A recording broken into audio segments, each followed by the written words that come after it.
glue to the team. Yeah. I dropped it. Oh, the double's coming. Yeah, I'm going for it.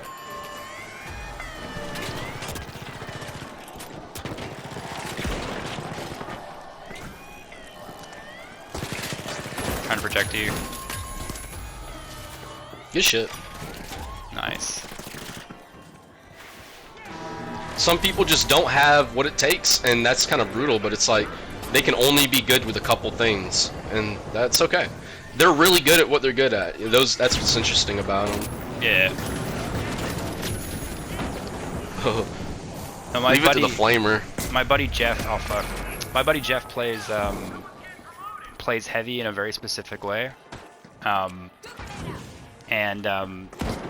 The funny thing is, like, I was like watching a video like about a Ruby Chinese player, and it turns out that like my buddy Jeff is playing Chinese off meta. It's like that's the joke we make, is like, because he plays RPG, barrier, and charge and slam, and like that's kind of like the basis of it. And then like I can't remember what his third gadget is,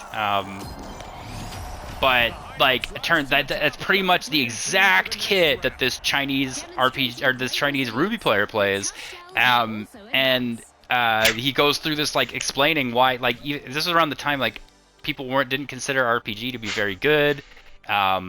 Like charge and slam was like not as great as like winch claw, and it's just like, why would like, why is this Ruby player in China playing like this? It's like, well, like turns out like people in China have just gravitated towards different, like there's entirely different meta going on in China, and there's a reason for that too. Like there's something caught on, like they just play differently over there, and yeah, that because of the way they the way this Ruby player isn't the meta over there. The way something is developed over there, that the way they play, that his kit is tailored to counter that. And so that's the joke, is like my buddy Jeff plays Chinese off meta, is like yeah. Well, what is like the distinction between, like, are they ahead of us in terms of like what? No. It's just they just play different. They see things differently over there. And this is what you're gonna make me change my server. You're gonna make me go hop in the Asian servers for a bit, bro. This is what I'm trying to explain to people when people go on and on and on about meta and like what's good, meta and blah this, blah blah. Meta that, Yeah. Well, no, I hate that shit. I mean, it exists. It's definitely a thing. And it's not entirely stupid. What's stupid is like blindly like worshiping the meta or whatever. Like the pros pay attention to the meta. Pros like define the meta, right? Like that's the so it's like and then the masses pick up on that, and then that's what like establishes it, right? Like Winchclaw. Sort of like that one clip that went around with the dude who was using flamer mesh, and all of a sudden every heavy's a flamer mesh, or it was for a while. Now it's like flame winch. Or like whatever Belize is doing, like, or like you're using the SH. Like, it's like a social thing. It really is. It's almost like more social than it is actually like mechanical, I guess. But it's weird because the way that you win, or like what's best, is determined by what your opponent's using. So it's like what's meta is what's being most used currently, right? Or what's most like effective to counter what's most commonly being used. Good job there, by the way. I'm gonna like throw all that in the garbage for a second. Everything I just said, because most games, I'd say most games, you can blindly worship the meta. Like you can go by like for instance, Gears of War, the Nasher shotgun is the best gun in the game. Always carrying a Nasher and being the best with the Nasher will make you the best player and will lead to more wins. Like that's what we'd call, say, a brutal meta.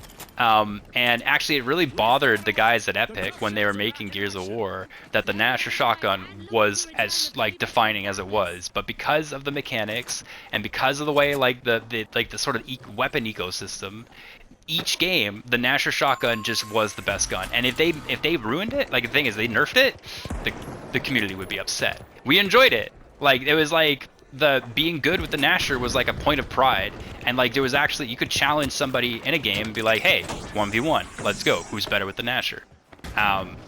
That's a one weapon defining meta, right? But now we look at the finals.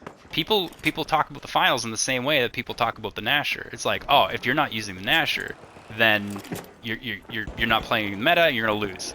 But in the finals, you can play any weapon and win. And that's the beauty of it, is that like it's about the combination as well as it is about the skill. It's about the strats, and that's very much by design. Like the reason things get buffed and nerfed is to keep things in balance, right? And to make things fun. But like here, there's also like a delicate ecosystem where like this beats that and this does that, and like as a riot shield user, people don't understand. People don't understand that like FAMAS. Like, if you're shooting bullets, I laugh at you. Like, I win. Like, when Eritrean was coming at me with the carbine, the reason I won that game is because the carbine is entirely outclassed by the riot shield. I win every engagement against that fucking thing.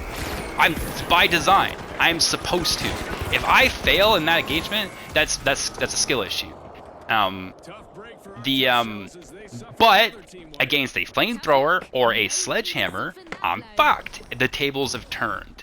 So it really is about counters and picks, more so than in other games. Like Call of Duty, it's like, oh, well, if I'm not using the M68 or whatever the fuck, or the XG60, you know, like whatever fucking slaughter gun is like hot right now, then that's what it is. But most people are conditioned that way. That's the way they think. There's nothing else. There's very few gems like the finals.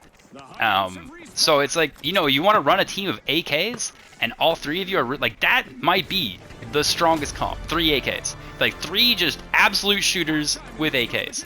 And then the gadgets that support them or whatever, however they've got that worked out. That might be the strongest comp.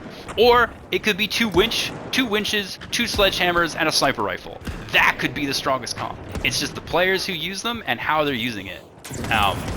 So it's, yeah, and that's a beautiful thing. That is a beautiful fucking thing. The meta is whatever you want it to be.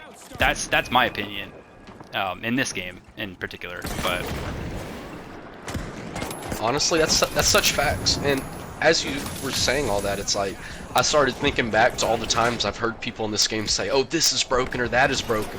And sometimes it's like the most not broken thing ever. And it's like I've heard almost everything in this game get called broken or unfair or cheesy. And it's like, you don't hear that in every game. You don't hear that in every game.